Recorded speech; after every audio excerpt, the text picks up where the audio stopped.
The Commonwealth Bank boss warns that households have slowed their spending after unveiling a bumper profit. China warns Australia to be careful over Taiwan, and tech stocks are back in favour on Wall Street. It's Thursday, the 11th of August 2022. Welcome to Fear and Greed, Australia's most popular business podcast. I'm Adam Lang, and good morning to you, Sean Aylmer. Good morning, Adam. Have you enjoyed the week? We haven't had Michael. He's been on holidays. Have you enjoyed yourself? I don't know if enjoyed's the right word. I feel the pressure of performance. I think you must be very used to it. You seem so comfortable with it, but I'm not yet. I always find it exciting, to be honest. I mean, obviously, when you've done it or you do it as regularly as I do, I don't so much feel pressure, but I find it exciting. The idea that you're telling news to people, it's pretty cool, really. It's a great job. Oh, it's fabulous. Now, speaking of which, shall we get on with it? Sure. Let's go. All right. Immediately after the show, stay listening for Sean's chat to Philip Britt from Aussie Broadband. And the main story this morning, Commonwealth Bank boss Matt Comyn has warned that households have already slowed spending as a result of interest rate hikes. He made the comment after announcing a full-year profit of $9.6 billion, Sean. It was a pretty solid result, up 11% on a year earlier, and the country's largest bank will pay out a higher dividend. Great news for all those shareholders out there. Now, strong growth in home and business lending underpinned the result, as did lower bad debts. But the best might be over, with higher mortgage rates already starting to bite. The bank's profit margin was squeezed, in large part due to greater competition in the home lending market. Commonwealth Bank's home loan book grew just below the industry average. Up until recently, it's been growing faster than its peers, so that's somewhat of a pullback. Where it did do well, though, was in business lending, outpacing its major rivals. It looks like it's taking on National Australia Bank in that area. NAB traditionally is the biggest business lender. Sean, Commonwealth Bank has such an incredible view of our economy. What did the CEO have to say? Well, Matt Comyn said the economy had positives and negatives, and in the short term, it will be challenging. The good news is that households and businesses are starting from a strong position, thanks to plenty of jobs being available and also companies being willing to invest. But Mr. Comyn warned that the big jumps in interest rates triggered by the Reserve Bank were hitting spending, and he expects consumer demand to moderate as cost of living pressures rise. Significantly, he said about 40% of mortgages at Commonwealth Bank are fixed, and most will mature in the next couple of years. That really is when the rubber hits the road. He thinks interest rates will rise by another 0.75 percentage points before this cycle is over. Mr. Comyn said the bank expects house prices to fall about 15% from peak to trough, though it will be more in Sydney and Melbourne. He wouldn't be drawn on whether he thought the Reserve Bank, which has been criticised for waiting too long to lift interest rates, had done a good or bad job, but he did concede that forecasting the economy was never easy. So true. Commonwealth Bank's share price was sold off after the announcement before climbing back to finish the day down 0.3%. Sean, and how did the ASX go yesterday? The S&P ASX 200 fell 0.5% to close at 6,993 points. The banks, with the exception of Commonwealth Bank, were strong. ANZ closed up 3.4%. National Australia Bank and Westpac were both 1.4% higher. Coles and QBE Insurance were also better. But otherwise, pretty much all the large caps lost ground. CSL fell 1.6%. BHP was off 1.3%. Wesfarmers shed more than 1%. Now, Goodman Group was the worst performer of the large caps, off 2.6%. Most of the action in recent days has been away from the large caps. Yesterday, Block was down 6%, while Computershare shed 5%. Gold Miners and Barbara was the worst performer of the top 200. It fell 12% after its earnings guidance for the financial year disappointed investors. A2 Milk was another laggard, down 7% after its hopes of entering the United States baby formula market were put on hold after a decision from a key US regulator. On the flip side, the best performer was Imugene, up 9% after it announced it had started phase 3 trials on one of its drugs. And Sean, what about the international perspective? How are the markets over there? Well, things are a little calmer on Wall Street and in European markets, mind you. Adam, the benchmark is pretty high given all the volatility of recent months. Oil prices continue to trend lower, with Brent crude trading around $95 a barrel. Gold is edging towards $1,800 an ounce, and the Aussie dollar is buying 69.6 US cents. I feel like I've said that for about 3 weeks now. And Sean, calm is a relative term at the moment, isn't it? It sure is. It's nice to have some calm, to be honest. Yes, let's enjoy it. We'll be back in a moment with the rest of the day's business news.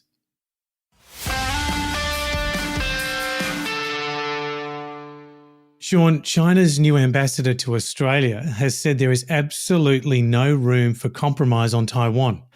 Xiao Chen said Australia should handle the Taiwan question with caution.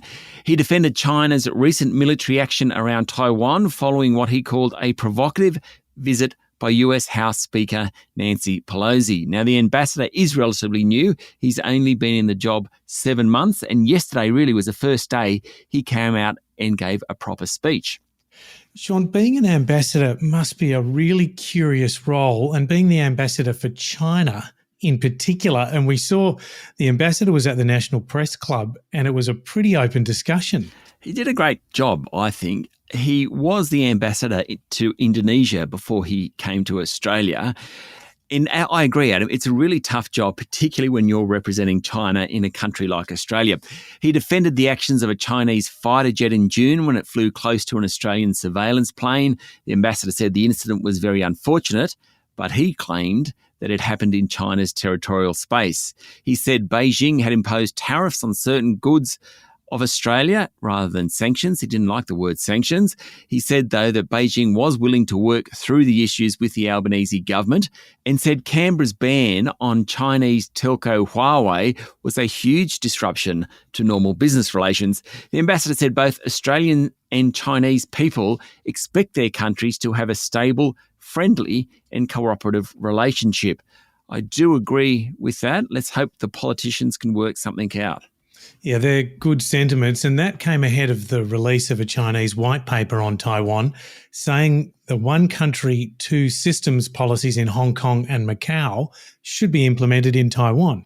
That's right. It came out yesterday afternoon. Beijing said the use of force to take Taiwan, which it believes is part of the mainland, would occur only under compelling circumstances. The white paper says force would be in response to the provocation of separatist elements or external forces. It also blames Taiwan's ruling party for damaging the chance of peaceful reunification by pursuing separatist policies. Sean, the COVID-safe contact tracing app, I'm sure we both remember that, launched in 2020 when the pandemic was in full swing. It's been cancelled. We're all told to download it. Remember Prime Minister Scott Morrison? He said it should be like putting on sunscreen, and we all did it. And I think I looked at it for the first 2 or 3 days, and then I forgot about it. Me too. In fact, apparently it only identified 2 cases of COVID that weren't manually identified. It had all sorts of problems. Anyway, it never really took off, and now it's been scrapped. Moving on to GrainCorp, and that is set to deliver a record profit on the back of a big winter harvest and disruptions due to Russia's invasion of Ukraine. GrainCorp's share price jumped 5% yesterday after the East Coast grain handler and exporter issued the upgrade. It said it was about to employ 3,000 harvest workers to help get wheat, barley and other crops from farms into storage and then distribute them domestically and internationally. The group's agribusiness and processing business were both set to deliver record results. GrainCorp's share price, mind you, is still down 25% since May. A bumper harvest. And Sean, just curiously, I was on a group virtual call and one of the members this morning was coming in from Ukraine and had to have their camera off and their lights off. And he said, well, if I turn the camera on, it's fine, but we have to operate in the dark here. We can't turn the lights on. And it just reminded me of the context that they're in and the context that we're in. Yeah, incredible story. So moving on to Amazon Australia, they've launched a free next day delivery for Prime members living in Sydney and Melbourne, though its membership fee remains. Yes, it's part of the battle to lure more shoppers onto its platform. Amazon has spent $500 million on a robotic fulfillment centre in Sydney's west, and the group says products can reach 80% of the population within 12 hours driving. It comes as local players, including Wesfarmers, who of course owns Bunnings, and Woolworths, build out their marketplaces. Now, already in more densely populated markets in parts of the United States and the United Kingdom, same-day delivery is offered by Amazon. We're not quite there yet, but we're heading in that direction. Now, Sean, you would expect me to say something like this, but can you imagine the logistics and the systems behind that? Pretty incredible. It is. I'd love to see the factory. Now, the local Coca-Cola business, which was sold to Coca-Cola Euro-Pacific Partners last year, is performing strongly.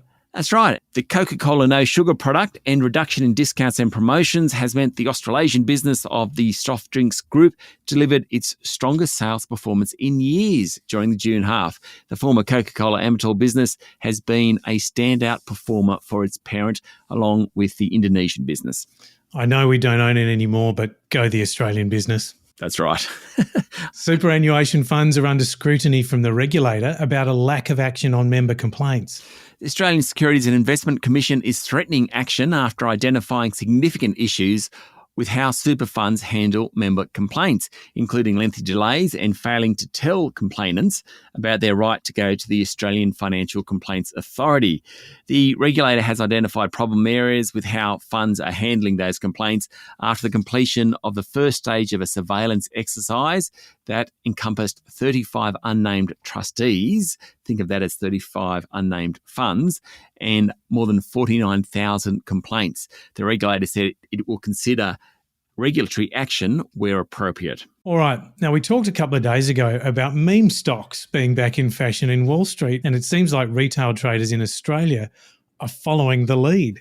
Exactly. US stocks Bed Bath & Beyond and AMC Entertainment Holdings are among the most heavily traded securities by customers of local investment platforms, according to a report in the Financial Review. They are the two big meme stocks that have surged in the US. On broker platform Superhero, Bed Bath & Beyond has become the second most traded Wall Street stock behind Tesla, but ahead of Apple, which is the other perennial on that list. Adam, I don't understand. Well, Sean, I wouldn't even understand meme stocks if it wasn't for you and this podcast. So thank you for that. You're welcome. And finally, our resident economist, Stephen Koukoulas, is going to be very happy. The Australian Bureau of Statistics will release a monthly inflation indicator. It's a pet frustration of Stephen's. Australia only gets inflation figures quarterly, and even then it's a while after the quarter actually ends. Most other developed nations have monthly data series. It means they can keep an eye on what's going on. Australia is about to join that list. Obviously, it's critical at times like now to know exactly what is happening to prices. The new series is due to launch in October. Coming soon to a data set near you. To a spreadsheet near you, Adam. Oh, joy. Now, moving on to overseas news. Tech stocks are back in favour, at least on Wall Street, with a flood of investor money going into the maligned sector. Yes, I thought this was really interesting. According to Bank of America, there's fresh optimism about tech companies. Investors bought $3.3 billion worth of tech shares last week. Now, that's the largest weekly total since Bank of America began tracking flows in 2008. Tech stocks, of course, have been hammered this year, and particularly in the first half of this year, as interest rate expectations rose. Helping the re-evaluation of the sector has been some pretty solid performances in recent weeks. Alphabet, the parent of Google, Amazon and Apple, all did pretty well. It's just really interesting that investors are rethinking tech. And speaking of rethinking, Elon Musk, he's back. He's been selling out of Tesla for the first time since he sold to fund his bid for Twitter. The Tesla chief executive sold $6.9 billion worth of shares in recent weeks, according to regulatory filings, and has sold around $32 billion worth of stock in the electric vehicle company in the last 10 months. Tesla's share price fell late last year when it emerged he had started selling. That was the first time he'd sold anything for about 5 years. Now, Tesla's share price is up around 35% since its May's low. Mr. Musk is now selling more. Of course, he's worth about $250 billion so $7 billion sounds a lot. Just a drop in the bucket, though. Less than 3%. Nice calculation, quickly. Thank you. And China's inflation rate last month hit its highest level in 2 years. And Adam, it was mostly due to surging pork costs. Really? The consumer price index rose 2.7% last month compared to a year earlier. Producer prices jumped 4.2%. China is one of the few large economies where inflation hasn't been a problem, Now, that's mostly because of strict COVID lockdowns. Anyway, pork prices rose and inflation surged. Sean, up next is your Fear and Greed daily interview with Philip Britt from Aussie Broadband. It's a great interview. To be honest, I don't know a lot about the telco sector. And Phil is the CEO of Aussie Broadband, which is the 5th largest telco in the country. He was very patient with me and he ran through the telco scene in Australia, really what's happened over the last 20 years, where the competition is now, how the NBN fits in, what Aussie Broadband wants to do and what its strategy is going forward. It's a really fascinating chat. I've got plenty to learn and I'll be listening closely. And that is up next in the Fear and Greed playlist on your podcast platform or at fearandgreed.com.au. Thank you, Sean. Thank you, Adam. It's Thursday, the 11th of August, 2022. Make sure you're following the podcast. Join us online on LinkedIn, Twitter and Facebook. I'm Adam Lang and that was Fear and Greed. Have a great day.